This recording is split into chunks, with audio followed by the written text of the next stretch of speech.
I thought there was an objection in there. Apparently there was an objection somewhere, but not elsewhere. Apparently late. Okay. Final question. This is a fact question. It's just a chronology question. I understood from some portion of your brief, I can't remember exactly where now, that the trial took place after the amendment to the statute, but it actually took place before, didn't it? No, it took place before. Okay. If that's in the brief, that's an error. Okay. Thank you.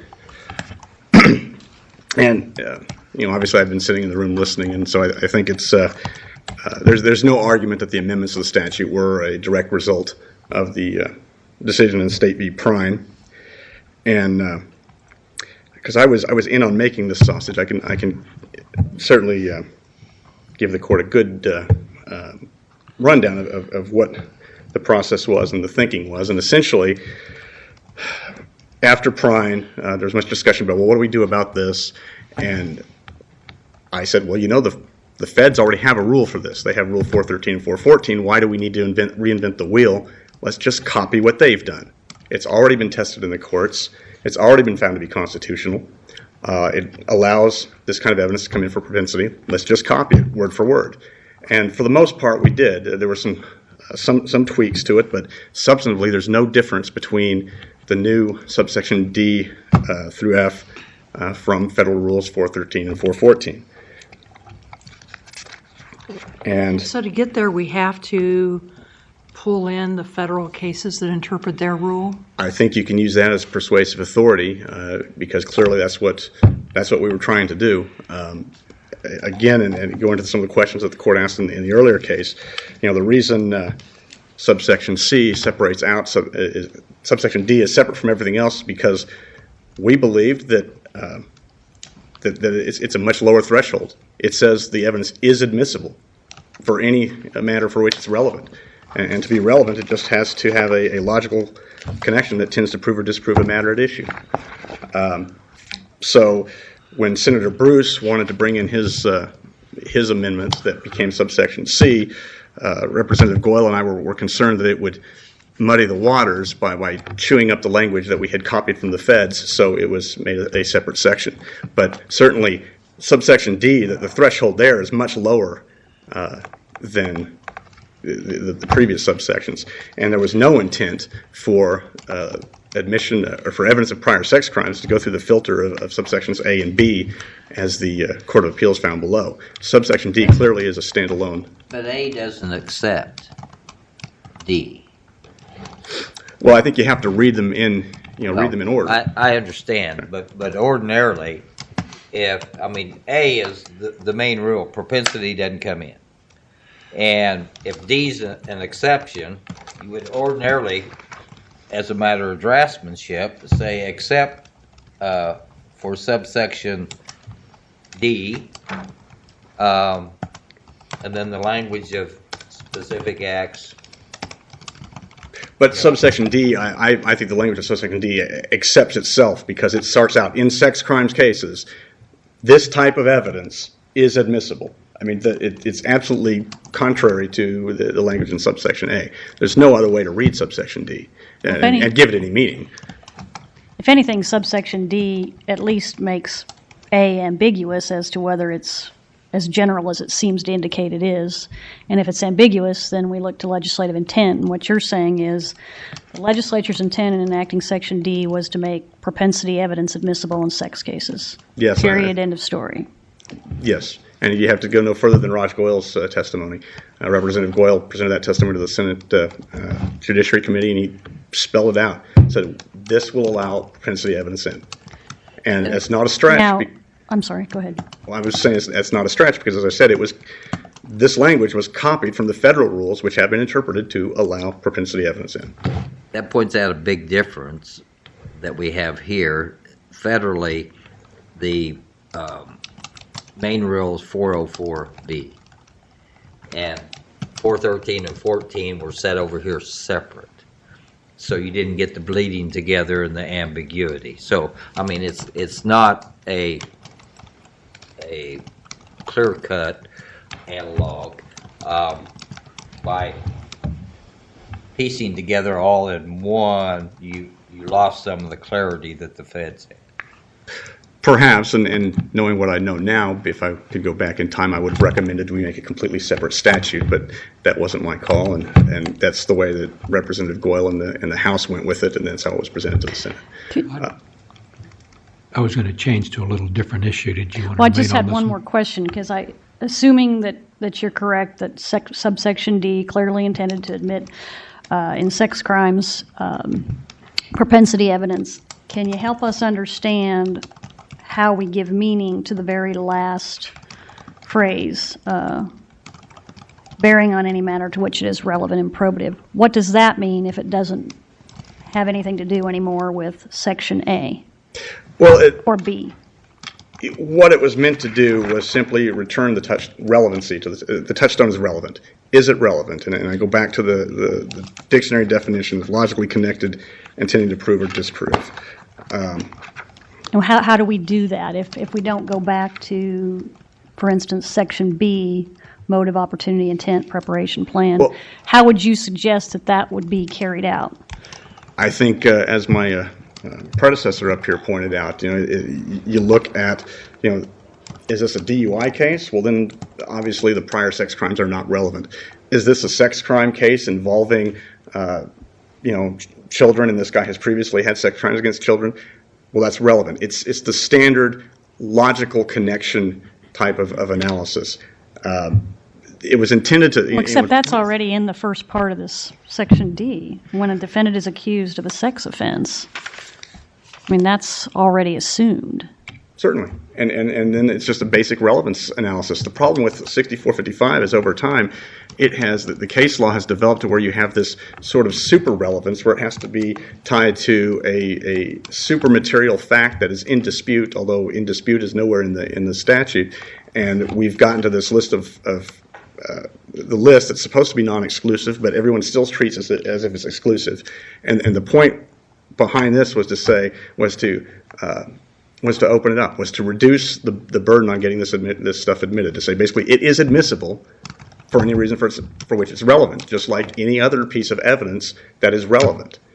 We don't have to go through this difficult analysis of, is it relevant, then is it material, then is it disputed, and then is it relevant, and is it more probative than prejudicial, just like any other piece of evidence.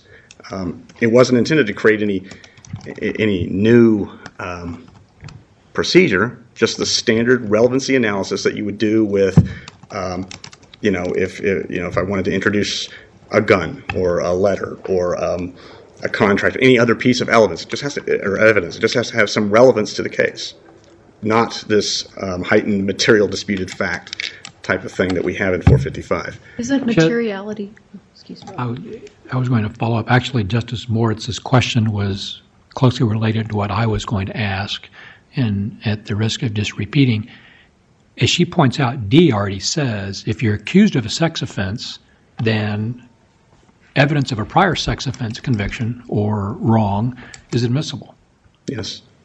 So that subsection appears to say the relevance is established. And so my question related to what she asked is, what does the following clause add to that analysis if indeed D is meant to be a standalone propensity subsection? In other words, why did the legislature say and may be considered for its bearing on any matter to which it is relevant and probative?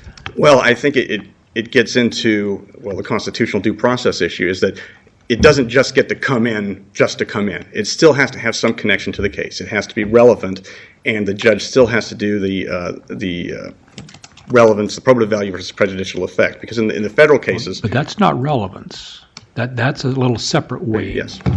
My question is, what is left for a judge to do if you look at the plain language of D? If there's a sex crime being charged and there's a sex crime conviction, as a prosecutor, could you contemplate an argument that would be winning for the court to listen to from a defense attorney saying this does not come in? Well, there was one that was posed to me by Senator Rattle when he said, okay, let's say, here you are in your mid-40s and you get accused of I don't know what he said, rape. And he says, and back when you were in your 20s, you got convicted of intentionally transmitting a sexual disease, or maybe adultery or something like that. A judge could look at that and say, well, that is, adultery is so not related to rape that it's irrelevant, or something like that. Remote in time. Or possibly, yes. And I think, that language, again, was just copied from the federal rules. So if there's a question about it, we could look to how the federal courts have looked at that, and if there's an issue there, and I don't think there is. It's just indicating to the judge that you still have a gatekeeping function. You still have to make sure it's relevant. It's just got to be logically relevant. It doesn't have to have what I call the super relevancy of traditional 455 analysis. And then if I may, then the follow-up would be if the judge says it is relevant and it is admissible, comma, but it is so prejudicial that I'm not going to allow it. I've weighed the pros and cons of this. You're agreeing that that is still part of the judge's gatekeeping function? Yes, and that's constitutionally required, and that's why it is subject to KSA 6445, similar to, I think it's Federal Rule 403. And that's what occurred in this case. In fact, if you look at this case, the judge did do that function. He kept out some of the evidence because he thought it was too prejudicial. So, okay. On the super relevancy idea, you said in issue isn't anywhere in the statute, but isn't in issue part of materiality? Doesn't materiality inherently mean that there's some sort of contest in the case over a fact or factor? Well, I'm looking for my case quotation here, but basically, relevant, 6401 says, have any tendency and reason to prove any material fact.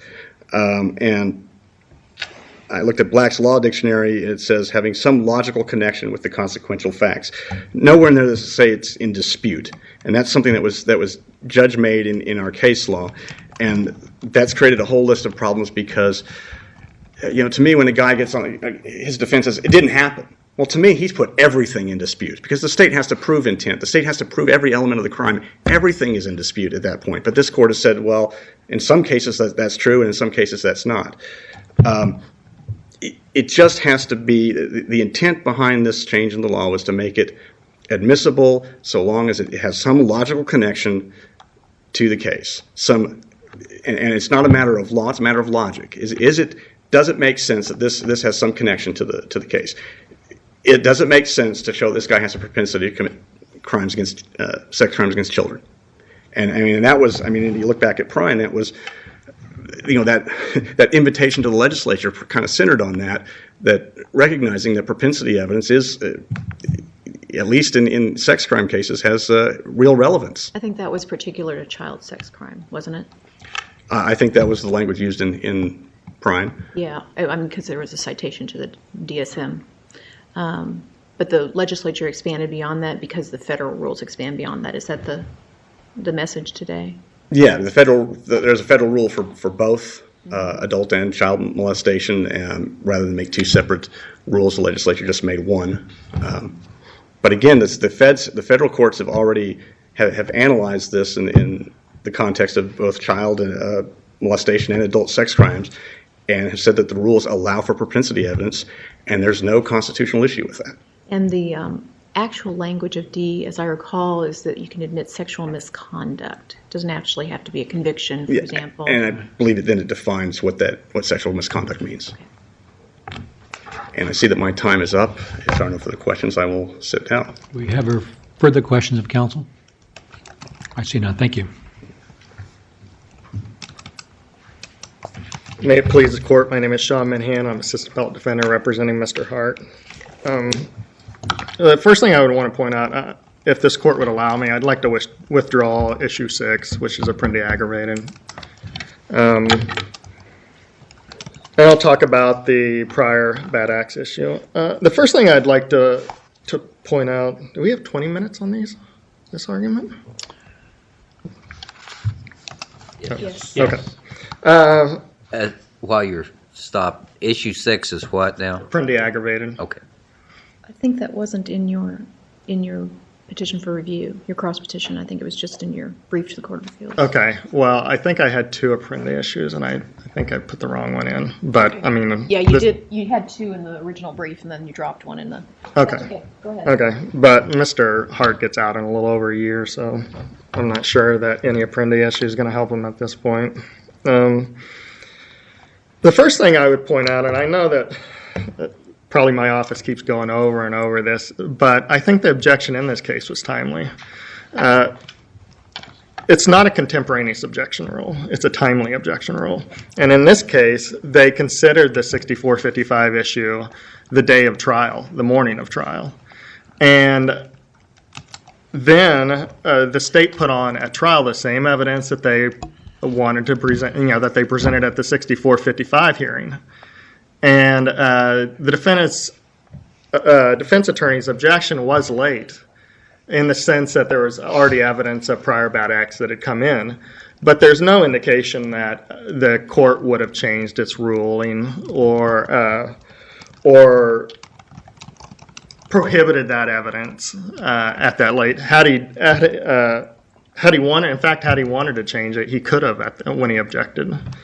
And so I think that the objection in this Couldn't have case, changed it as to the testimony that already had come in. right? But he could have said, "Look, this is," or if he thought that it was untimely, he could have said, "Look, I would have reconsidered this issue or whatever, but evidence is already in." And he didn't do that. Everybody in this trial knew that this was a preservation objection, and this wasn't like a 6455 hearing that happened, a month before, 2 months before. This happened the same day of trial. The other thing is the Court of Appeals ruled that this was admissible for relationship of the parties. And I know that, Justice Breyer, you pointed out that this isn't what it was admitted for at trial. And it wasn't. But the Court of Appeals ruled that it was admissible for this. I think a relationship of the parties is kind of a hard thing to wrap your mind around. Usually when we think of these 455 issues, it's specific facts within a prior bad act that is so related to the present case that it makes it more likely that the defendant committed the present case. And in this case, all they did was say that, well, this happened before. There wasn't any specific facts that were related from the previous case to this case. When I think of a relationship of the parties, and I was trying to think of a scenario, when would this be relevant? And I thought maybe if a victim was raped and she didn't put up a fight and she didn't say no, then there's a real issue of whether it was consent or not. But if you had proof that over the previous 3 years or 4 years he had beaten her or brainwashed her, or threatened her into submission, then that's pretty good evidence of a relationship of the parties to prove that the reason why she didn't put up a fight or say no at the present rape was because of their prior relationship. And these all hinge on specific facts in the previous crimes as they're related to the present. And you don't have anything like that here. This was On simply... the one victim you do. You have some specifics. You have specifics about her the earlier episodes when she was much younger, that they were at night, etc. They'd come into the bedroom, the activity was different. But nothing as related to the present crimes. They tied her to the other victim.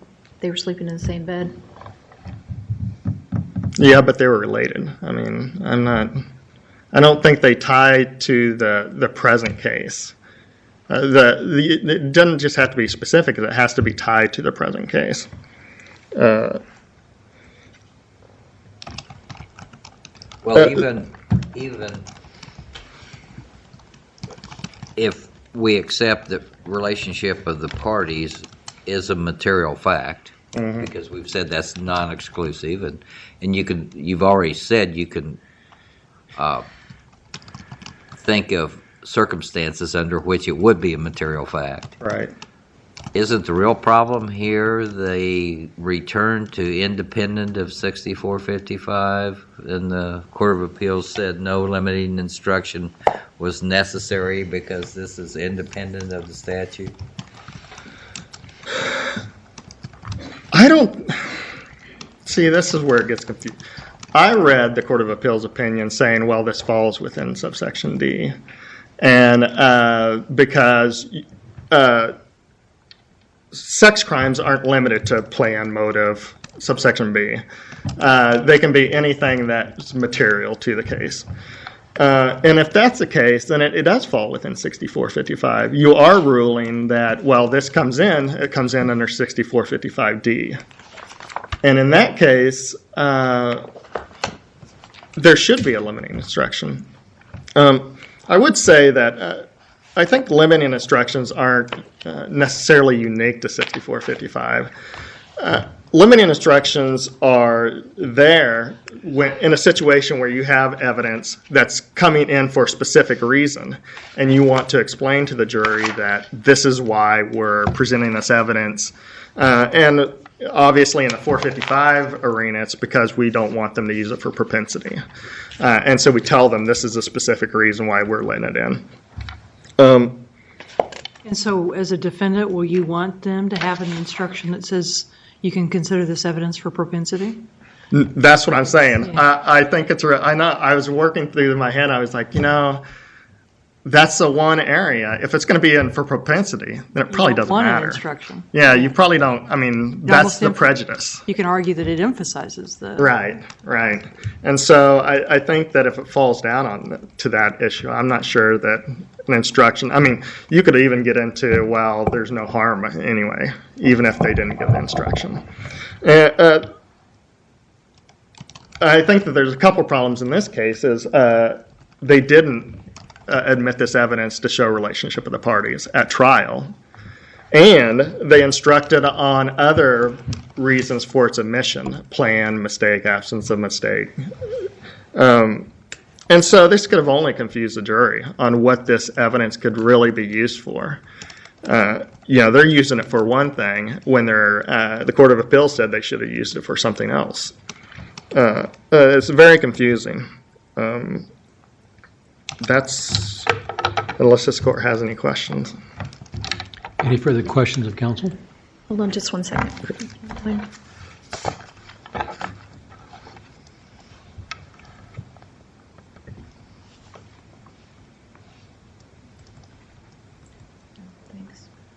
I see none. Thank you, counsel. Thanks. And you had reserved 5 minutes for rebuttal. Thank you, Your Honor.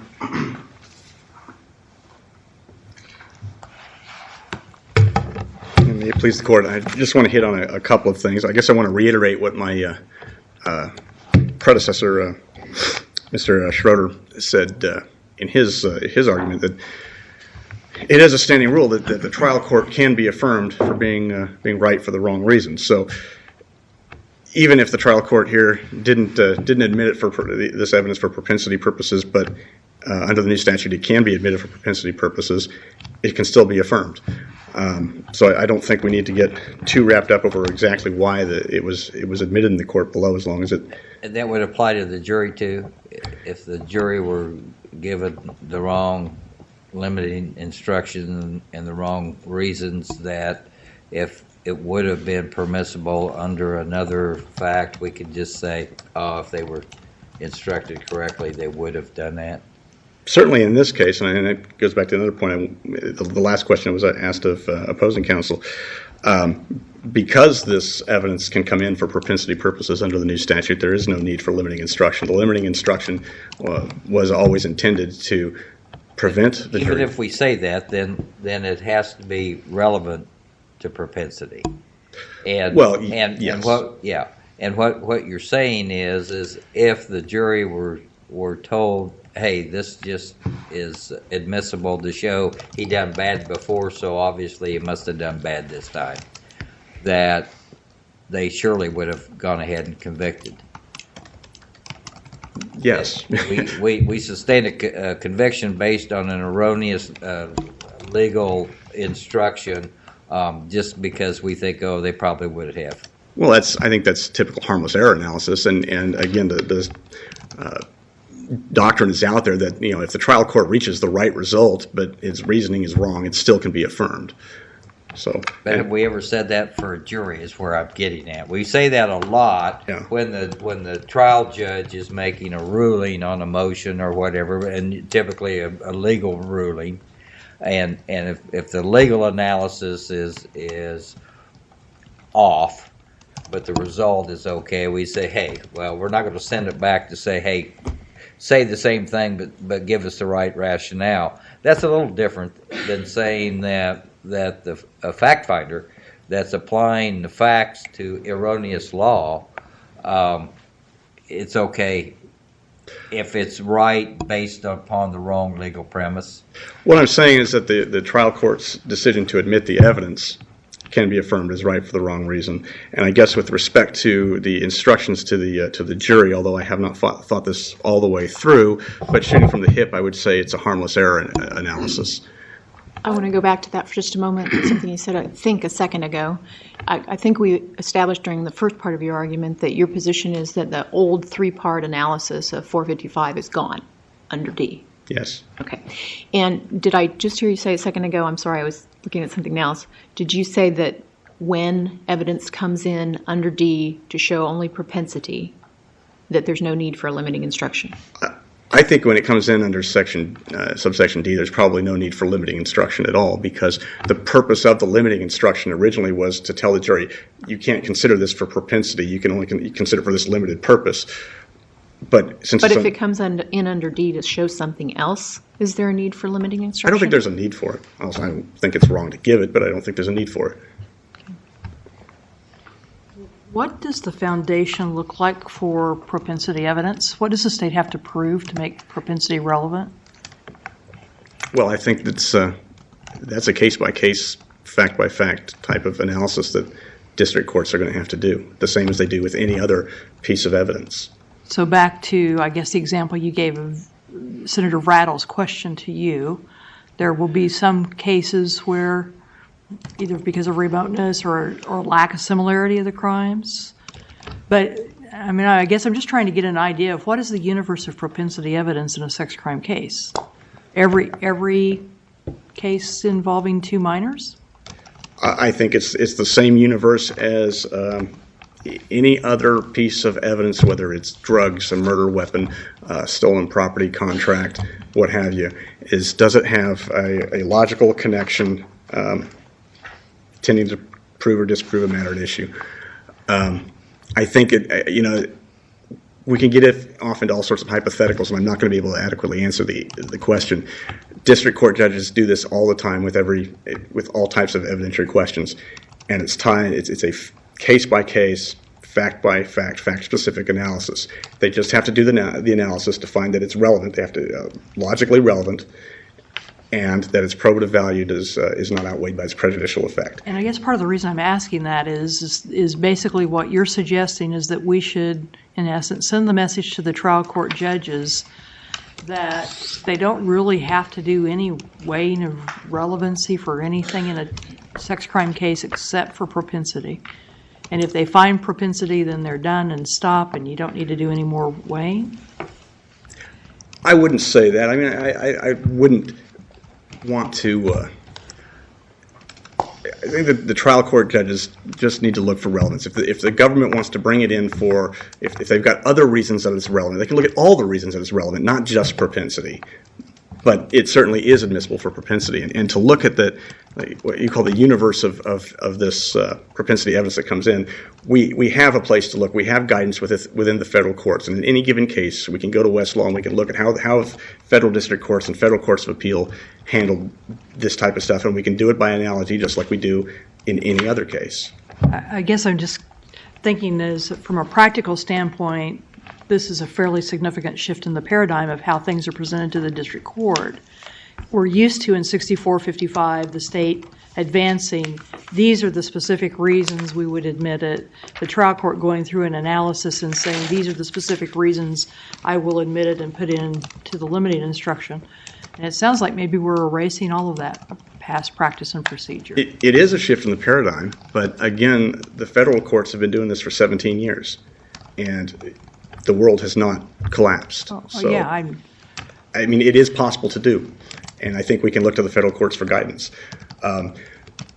I'm an appellate attorney. I don't do a lot of admitting of evidence, so I can't. It's hard for me to give you those kind of specifics of how we would tie that in at the district court level, but obviously it can be done. Help me with the probative value versus the prejudicial effect in that weighing. Does it occur? Is it different now?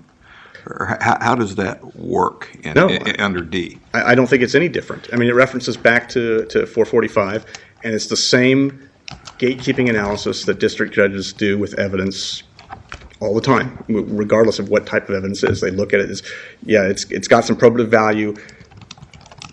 Is it so prejudicial, though, that it would render the trial unfair, or is it not? And they do that all the time. And there's no difference with this statute.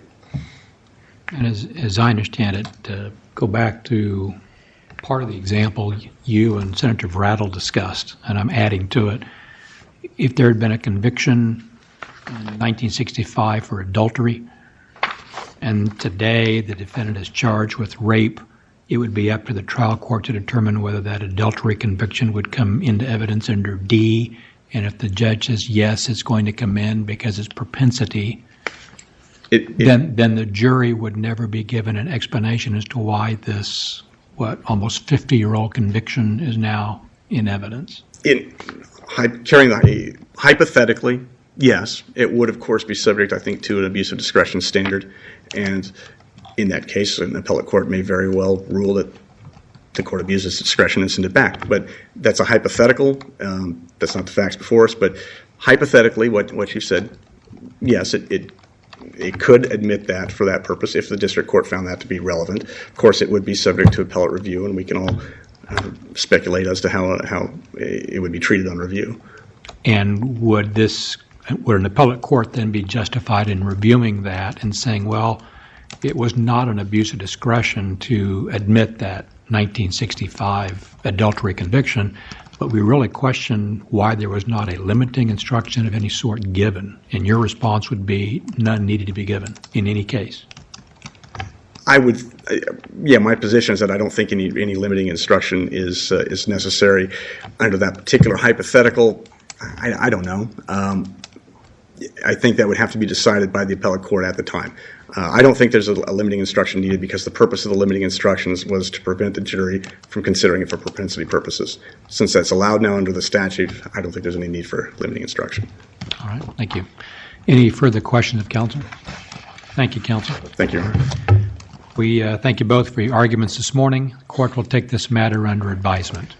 We now turn to the fourth case on this morning's docket. That is case number 104206, State of Kansas v. Edward Spear III.